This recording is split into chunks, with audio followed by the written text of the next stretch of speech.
প্রসঙ্গত আমি বলেছিলাম, প্রত্যেকের মধ্যেই খামতি থাকে, কেননা আমরা মানুষ তো। আমার মধ্যে আছে, তোমার মধ্যে আছে, প্রত্যেকের মধ্যে আছে। আমরা ভগবান নই। আমি শুনেছি গল্পের ছলে ভগবানরাও ভুল করলে তাদেরও সেই রকম শাস্তি হয়। গল্পের ছলে শুনেছিলাম। আমি গ্রহণটাই যেরকম ধরি, যে সূর্যদেবের ছেলে ছিলেন কর্মের দেবতা আমাদের ভগবান। জানি না কতটা সত্যি মিথ্যা, আমি জানি না, জাস্ট গল্প। এটা আমি শুনেছি যে ভগবান বড় ঠাকুর, যিনি শনিদেব, আমাদের কর্মের দেবতা তো শনিদেব, সেও তার বাবাকে ছাড়েনি। তো কর্মা এখন সবাই বিশ্বাস করে, কর্মই বলো কর্মাই বলো, তো কর্মা এখন সবাই বিশ্বাস করে, কিন্তু কতটা ভিতর থেকে বিশ্বাস করে সেটাই প্রাসঙ্গিক ব্যাপার, সেটাই ভাববার ব্যাপার। কর্ম কর্ম কর্ম সবাই তো বলে। তাই খামতি খামতি কতটা থাকলে একটা মানুষ মানুষ হিসাবে থাকবে, আর একটা মানুষ কখনো অমানুষ হয়ে যাবে, সেটা সম্পূর্ণ নিজের দায়িত্বে নিজের বোঝা উচিত, ভাবনা করা উচিত, ভাবা উচিত। সেটা নিয়ে মানুষ ভাবতেই ভুলে যাচ্ছে। নিজেকে জাহির করার জন্য, নিজেকে ভালো রাখার জন্য সবাই চাইছে ভালো রাখতে, আমিও চাইছি। কিন্তু কখনো যারা একদম কনফিডেন্সের সাথে বলে যে আমার মতন ভালো কেউ নেই, বা আমার মতন ভালো হতেই পারে না, আমার ভুল কোনো ভুলই নয়, মানে আমার ভুল কেউ চোখে আঙুল দিয়ে দেখাবে, সেটা একদমই হতে পারে না সম্পূর্ণভাবে। এই ওভার কনফিডেন্স থাকাটা একদমই ভুল কথা। তো প্রত্যেকটা মানুষের নিজের থেকে ভাবনা করা উচিত, ভাবা উচিত যে আমার মধ্যে কী খামতি আছে। আমরা মানুষ, ভুল সবাই আমরা করছি, কিন্তু কতটা খামতি আমার মধ্যে আছে। খামতি মানে ভুল, যেটার জন্য মানুষ, খামতি সবার মধ্যে থাকে। আগেই বললাম যে যেটা কারোর ক্ষেত্রে কম, কারোর ক্ষেত্রে এমন পাগলামি করা খামতি এত বেশি যেটাকে অমানুষ বলা চলে। তার বিচার বুদ্ধি বিবেচনা সব সময় অন্যরকমভাবে অ্যাগ্রেসিভ হয়। তো যাই হোক, আমার মনে হয় সেই সমস্ত মানুষদের জন্য তুমি একরকম খামতি নিয়ে জন্মাচ্ছ, বা খামতি সেটা তোমার মধ্যে কতটা পরিমাণ আছে, যার মধ্যে বেশি পরিমাণ আছে তাদেরকে বলবো তারা সম্পূর্ণভাবে অমানুষ।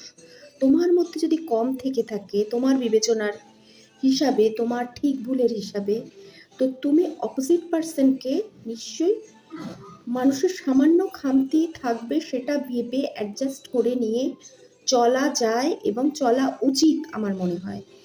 যে মানুষের খামতি ভীষণভাবে থাকবে, সে অপোজিট পার্সনের যদি অল্প বিস্তর খামতি থাকে, নিজের ভুল বোঝার, নিজের ভুল শোধরানোর, নিজের ভুলের চিন্তা ভাবনা করার যদি চিন্তাভাবনার প্রকট মানসিকতা তার থাকে, সে কিন্তু সেই অপোজিট পার্সনের বড় রকমের খামতিটাকে কখনো অ্যাডজাস্ট করবে না, কখনো মেনে নেবে না।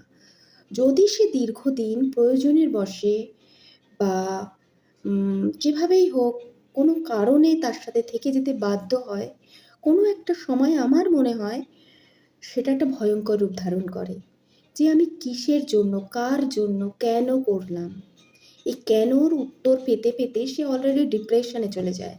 তো ডিপ্রেশনটা যাতে না আসে, না থাকে, না হয়, তার জন্য নিজেদেরকে অ্যালার্ট করতে হবে আগে থেকেই। যত বড়, যত কিছু, যত খারাপ সিচুয়েশান, তুমি যখনই সেই সিচুয়েশান থেকে তুমি দূরে থাকবে, যখনই ভাবছো যে তাকে ছেড়ে আমার থাকতে হবে, তাকে ছাড়া আমি বাঁচবো না, কিন্তু আমি তাকে সহ্যও করতে পারছি না, তার অ্যাটিটিউড মেনে নিতে পারছি না, তার চিন্তা ভাবনাকে মতের সাথে মেলাতে পারছি না, তার কোনো কিছুর সাথে মেলাতে পারছি না, কিন্তু কোথাও গিয়ে আমি বাধ্য হয়ে পড়ছি তার সাথে থাকতে, রোজ খেতে, রোজ ঘুমোতে, রোজ দেখতে, রোজ শুতে, মানে যে কোনো বিষয়ে বাধ্য হয়ে পড়ছি। বাধ্য বলে কিছু নেই জীবনে, বাধ্যতা বলে কিছু নেই।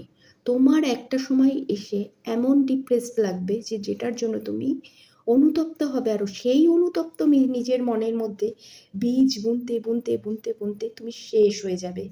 তো তোমার জীবনকে শেষ করার আগে তুমি কার কতটা খামতি মেনে নিয়ে তার সাথে অ্যাডজাস্ট করে থাকতে পারবে, সবার আগে সেই চিন্তা করা উচিত। আমার এই সমস্ত পরিপ্রেক্ষিতে কথা বলা, অনেকেই পছন্দ করো, অনেকে করো না, এবং বেশিরভাগ আবেগের জোয়ারে ভেসে অনেকে অনেক রকম কমেন্ট করে ফেলো যে একটা সম্পর্ক গড়ে ওঠা মানেই তাকে অ্যাডজাস্ট করা। অসম্ভব ব্যাপার, অসম্ভব ব্যাপার।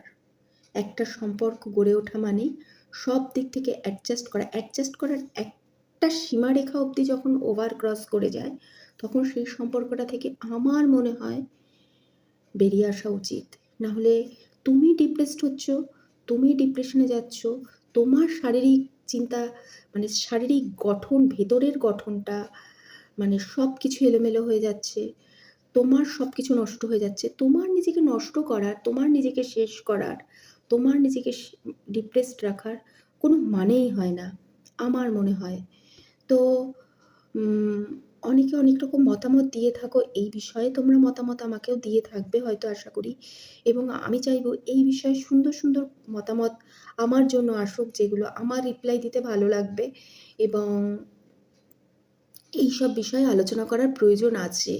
তার কারণ এইসব যত শুনবে মানুষ, তত ভেতর থেকে ভাবনা চিন্তা করবে, ভেতর থেকে ভাববে, নিজে জাগ্রত হবে, নিজেকে জাগানোর ইচ্ছে হবে, নিজেকে ভাববার বোধ, চেতনা শক্তি এগুলো নিজের মধ্যে তৈরি হবে।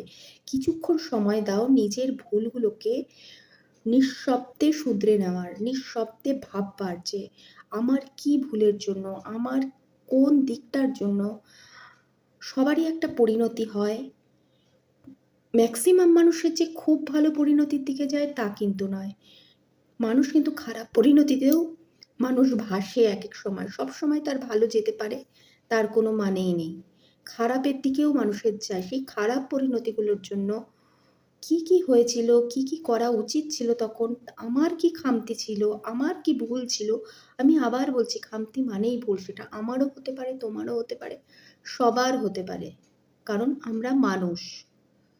তো কর্মাকে যখন বিশ্বাস করো, এত কর্ম কর্ম কর্ম নিয়ে মানুষ, আমিও কথা বলি, তোমরাও কথা বলো, কিন্তু ভেতর থেকে আগে নিজেকে শুধরানোর ইচ্ছে বা ক্ষমতা দুটোই রাখতে হবে। এবং সত্যি কথা শোনার ইচ্ছেটা রাখতে হবে। সত্যি কথা শোনার পাওয়ারটা নিজের কাছে তৈরি করতে হবে। কেউ যদি তোমার ভুল শুধরে দেয় বা ভুল, এটা তোমার ভুল, এটা তোমার ঠিক, ভুলটা যখন ঠিকটা যখন তোমাকে বলছে যে এটা তুমি ঠিক করেছো, সেটাতে তুমি মানে ভালো অনুভব করছো, যখন তোমাকে তোমার ভুলটা ধরিয়ে দিচ্ছে তখন সেটাকে তুমি নিতে পারছো না। তো নিতে পারাটাও এটা একটা বড় শিক্ষা। তো যাই হোক, আমি বলবো খামতিটা আগে বোঝো।